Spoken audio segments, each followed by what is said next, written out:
முடிவுக்கு வந்தது முதலமைச்சர் விஜய் மற்றும் சங்கீதாவின் விவாகரத்து வழக்கு தமிழக முதலமைச்சர் விஜய்க்கும் அவரது மனை சங்கீதாவிற்கும் இடையே கருத்து வேறுபாடு ஏற்பட்டதாக கூறப்பட்ட நிலையில் விவாகரத்து கோரி செங்கல்பட்டு குடும்ப நல நீதிமன்றத்தில் சங்கீதா மனு தாக்கல் செய்தார். இந்த வழக்கு ஏற்கனவே விசாரணைக்கு வந்தபோது விஜய் மற்றும் சங்கீதா இருவரும் நேரில் ஆஜராகவில்லை. அவரது வழக்கறிஞர் மற்றும் நீதிமன்றத்தில் ஆஜராகினர். பாதுகாப்பு மற்றும் நடைமுறை சிக்கல்கள் கருத்தில் கொண்டு வீடியோ கான்பரன்ஸ் மூலமாக ஆஜராக அனுமதி வழங்க வேண்டும் என இரு தரப்பிலும் கோரிக்கை வைக்கப்பட்டது.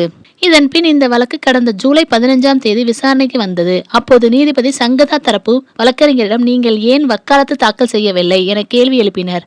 பின் இருவரையும் சமரச மையத்துக்கு அனுப்ப வேண்டும் என்று கூறி வழக்கை ஆகஸ்ட் 7ஆம் தேதி தள்ளி வைத்தார். இன்று செங்கல்பட்டு நீதிமன்றத்தில் விசாரணைக்கு வந்த இந்த வழக்கில் தமிழ்நாடு சட்டமன்ற கூட்டத்தொடரில் முதலமைச்சர் விஜய் பங்கேற்றிருப்பதால் அவரால் நேரில் ஆஜராக முடியவில்லை என்று அவரது தரப்பு வழக்கறிஞர் நீதிமன்றத்தில் தெரிவித்தார். பின் லண்டனில் உள்ள சங்கீதா வீடியோ கான்பரன்ஸ் மூலம் நீதிமன்றத்தில் ஆஜராகினார். இந்நிலையில் தமிழக முதலமைச்சர் விஜயிடமிருந்து விவாகரத்து கேட்டு நீதிமன்றத்தில் தாக்கல் செய்த மனுவை திரும்ப பெற்றார் சங்கீதா.